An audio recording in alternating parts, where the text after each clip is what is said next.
Halo semuanya, di video kali ini saya akan menjelaskan terkait implementasi konsep Smart City di Kabupaten Magetan untuk memenuhi tugas mata kuliah Sistem Informasi Perencanaan. Sebelum masuk ke pembahasan, saya akan memperkenalkan diri terlebih dahulu. Nama saya Rahmanivia Permatasari dengan NIM 1919105010002, mahasiswi Perencanaan Wilayah dan Kota. Pada video kali ini ada beberapa subbab yang akan dibahas. Yang pertama yaitu ada subbab Smart City. Di subbab pertama ini akan dijelaskan terkait definisi, teori, sasaran maupun indikator dari konsep pengembangan Smart City. Subbab yang kedua yaitu ada implementasi, di mana pada subbab ini akan dijelaskan terkait gambaran umum wilayah. Kemudian implementasi konsep dari Smart City itu sendiri. Untuk subbab yang ketiga yaitu ada skema, di mana akan dijelaskan skema terwujudnya Smart City untuk pembangunan daerah di Kabupaten Magetan. Dan subbab yang terakhir yaitu ada kesimpulan yang berisi ringkasan dan saran. Sebelum pada pembahasan, yang pertama saya akan menjelaskan terkait dengan definisi Smart City. Konsep kota cerdas atau Smart City ini menjadi isu besar di kota-kota besar di seluruh dunia karena dapat mendorong peran aktif dan partisipasi masyarakat dalam pengelolaan kota.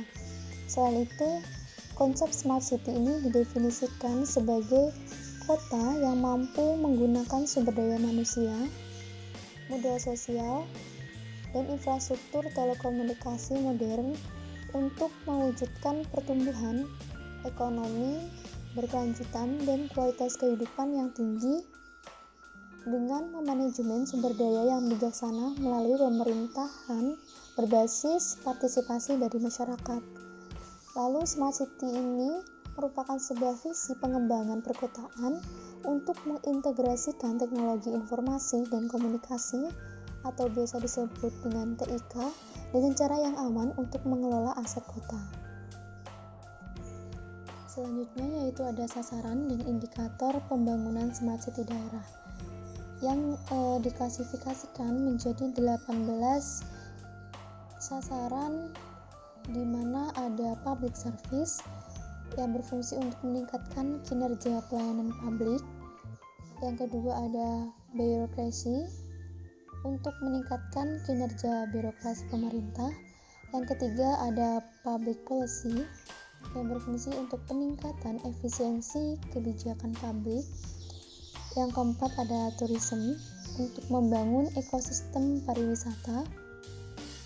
Yang kelima ada business, yaitu membangun daya saing bisnis melalui teknologi informasi dan industri kreatif. Yang keenam ada city appearance melalui penataan wajah kota. Yang ketujuh ada industri melalui penataan industri primer, sekunder maupun tersier. Yang ketujuh ada welfare untuk meningkatkan kesejahteraan dari masyarakat itu sendiri. Yang kesembilan ada transaction untuk membangun ekosistem keuangan. Yang 10 ada harmoni untuk harmonisasi lingkungan yang nyaman. Selanjutnya ada health untuk menjaga fasilitas dan pelayanan kesehatan. Indikator selanjutnya yaitu ada mobility untuk membangun transportasi dan logistik. 13 ada community untuk membangun masyarakat yang smart. Indikator ke-14 ada learning untuk membangun sistem edukasi agar lebih terarah. Indikator 15 yaitu ada security untuk menjamin keamanan dan keselamatan. Selanjutnya ada protection yaitu untuk perlindungan lingkungan. Lalu indikator yang ke-17 itu ada waste untuk tata kelola sampah dan limbah, dan yang terakhir ada energi untuk membangun daya saing energi yang berkelanjutan. Selanjutnya ada beberapa indikator lagi yang pertama ada smart governance, di mana merupakan sebuah tata kelola pemerintahan yang cerdas agar dapat mewujudkan tata kelola dan tata pamong pemerintah daerah menjadi lebih baik dan terus berupaya meningkatkan kualitas kinerja birokrasi melalui inovasi dan pemanfaatan teknologi.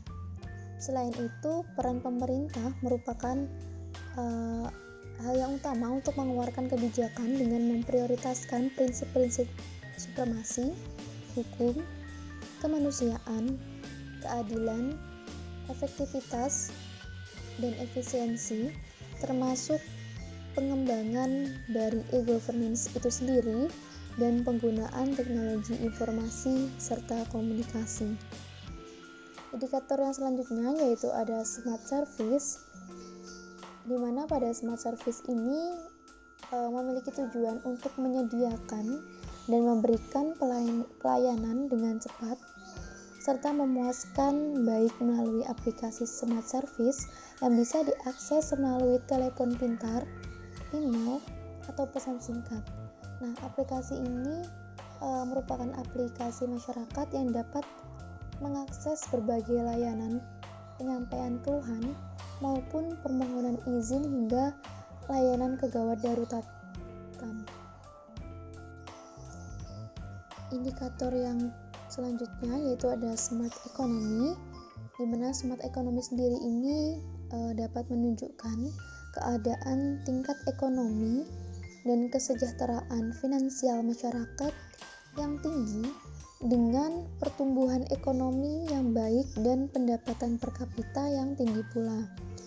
Jadi contohnya jika para wirausaha itu lebih banyak dan diselaraskan dengan pengembangan city branding yang meningkat, maka akan mempengaruhi produktivitas secara global dan lokal. Indikator selanjutnya yaitu ada smart mobility, di mana merupakan sebuah konsep dari smart city yang bertujuan untuk menyediakan pelayanan transportasi yang cepat, aman, nyaman, dan terjangkau bagi semua khalayak masyarakat. Nah, smart mobility ini dapat dikatakan sebuah sistem transportasi yang memungkinkan bahwa masyarakat itu untuk bergerak seminimal mungkin dan secepat mungkin dengan hambatan atau kendala yang rendah untuk mencapai kebutuhan sehari-hari mereka. Kemudian ada indikator smart people, di mana smart people ini tuh dapat diartikan sebagai penduduk kota yang dikatakan smart, namun tidak hanya mengacu pada kualifikasi edukasi seseorang saja, melainkan dapat dilihat dari bagaimana kualitas interaksi sosial yang terbentuk di dalam suatu wilayah. Lalu ada smart environment, di mana indikator ini akan menyiapkan kawasan wisata prioritas menjadi kawasan yang bersih, bebas sampah, dan tertib tanpa meninggalkan unsur tradisionalnya.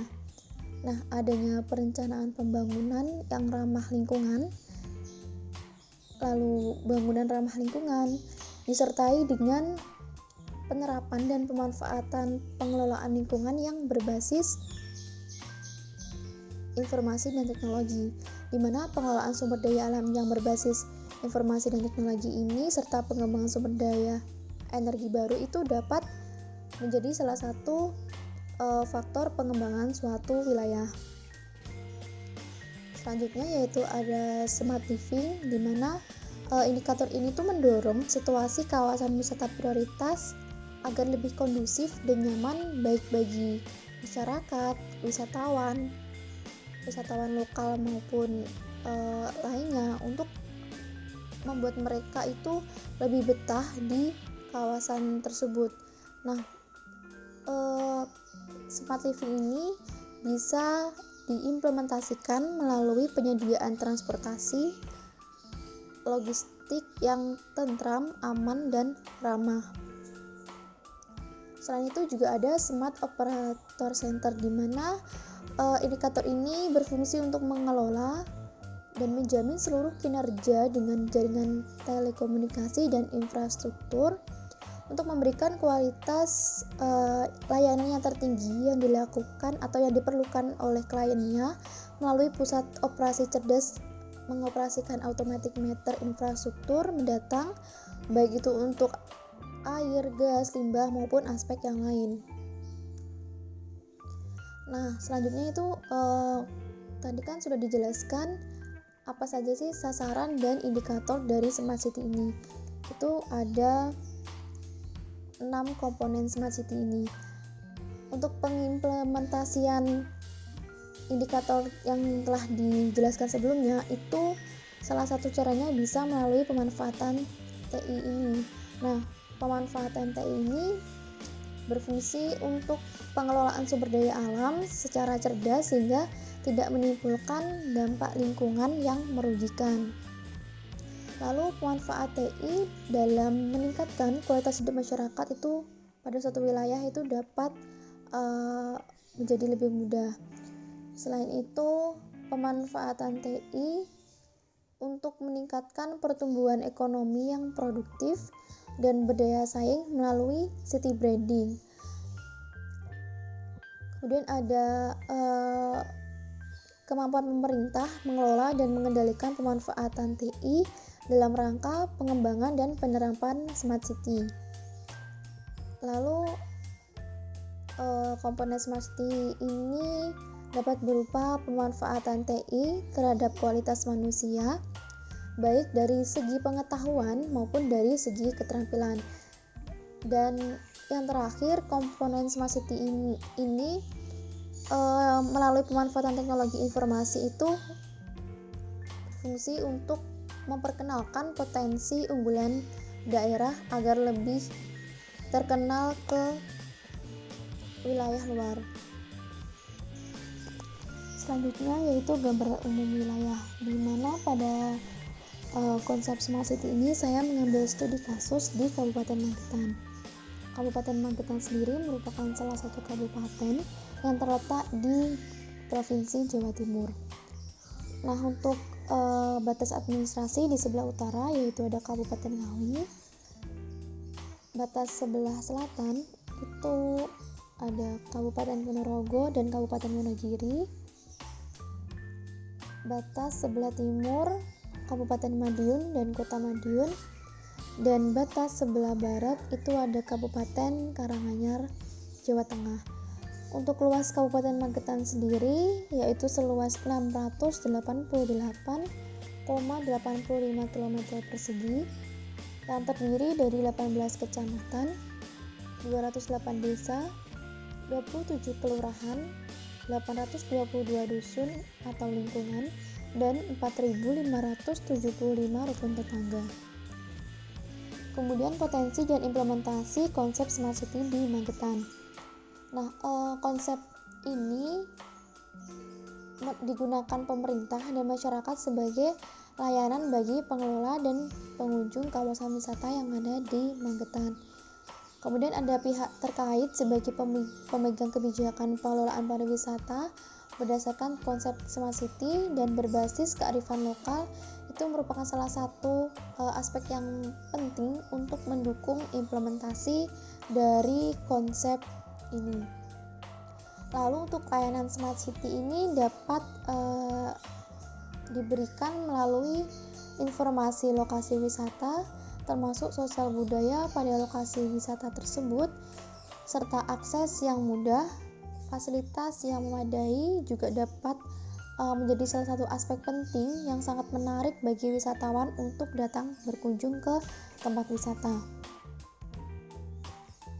Lalu ini merupakan gambar industri kulit di Magetan dan pengolahan sumber daya alam menjadi produk yang bernilai ekonomis namun mempertahankan pelestarian ekosistem dan kearifan lokal di Kabupaten Magetan yang mengikutsertakan masyarakat itu sendiri. Nah, layanan Smart City ini memberikan informasi terkait pengenalan bahan lokal, desain, teknologi pembuatan produk, teknik pengawetan, dan pengemasan produk sehingga dapat dipasarkan. Nah, di Kabupaten Magetan itu terdapat potensi industri kecil atau rumah tangga seperti kegiatan penyamakan kulit menjadi kerajinan seperti tas, sabuk, dan lain sebagainya yang terletak di Kecamatan Magetan dan Kawedanan. Selain potensi pada industri, konsep dari Smart City ini dapat diimplementasikan untuk mendukung potensi pariwisata daerah, di mana konsep ini dilakukan melalui perancangan desain dan pembuatan website tentang informasi kawasan terkait pariwisata dan tata kelola yang melibatkan pemerintah, pemilik lokasi wisata, dan masyarakat mengenai akses dan rute lokasi ke tempat wisata. Akses dan rute lokasi wisata ini tidak hanya dalam kawasan pariwisata di Kabupaten Magetan aja, namun di luar kawasan dan area sebelum memasuki kawasan juga memerlukan perhatian yang khusus untuk mendukung pengenalan dan pengembangan pariwisata. Pembahasan selanjutnya yaitu kendala implementasi Smart City di Kabupaten Magetan. Nah, kendalanya itu yang pertama masih kurangnya koordinasi antar lembaga daerah dalam mewujudkan konsep Smart City. Yang kedua masih kurangnya sumber daya manusia yang memiliki keahlian dalam bidang IT. Yang ketiga kurangnya pondok informasi dan penataan display informasi tentang lokasi wisata maupun potensi unggulan daerah. Yang keempat kurangnya sosialisasi dan pengetahuan di masyarakat terhadap inovasi maupun ide yang dimiliki oleh pemerintah daerah dan lain sebagainya. Kemudian skema pengembangan konsep Smart City itu untuk skemanya sendiri melalui 5 tahapan. Yang pertama itu ada planning dengan pembuatan dokumen-dokumen sebagai salah satu pusat informasi. Lalu ada construction, yaitu pembuatan kode dan testing untuk evaluasi pada setiap kegiatan. Yang ketiga ada communication, berupa pengumpulan data dan komunikasi sebagai sumber informasi yang relevan. Yang keempat ada modeling, dengan merencanakan data dan arsitektur dari software itu sendiri. Dan yang terakhir ada development, dengan pemeliharaan secara berkala dan teratur. Kesimpulannya, konsep Smart City dan usulan kebijakan pemerintah terhadap permasalahan ekonomi, sosial, budaya untuk diangkat menjadi aset ekonomis sehingga dapat meningkatkan pendapatan masyarakat guna mencapai hidup yang lebih sejahtera. Nah, melalui konsep Smart City ini diharapkan dapat membuat sebuah daerah itu lebih berkembang melalui kemitraan antar masyarakat dan berbagi keterampilan baik dari aspek administrasi, pendidikan, teknologi, informasi, dan sebagainya, sehingga nantinya dapat terwujud kerjasama yang baik dalam mengembangkan, memberdayakan, dan meningkatkan kemandirian potensi unggulan daerah sebagai salah satu pilar ekonomi pada wilayah Kabupaten Magetan ini sendiri. Sekian penjelasan yang dapat saya sampaikan di video kali ini. Apabila ada kurang lebihnya, saya minta maaf. Semoga bermanfaat. Terima kasih.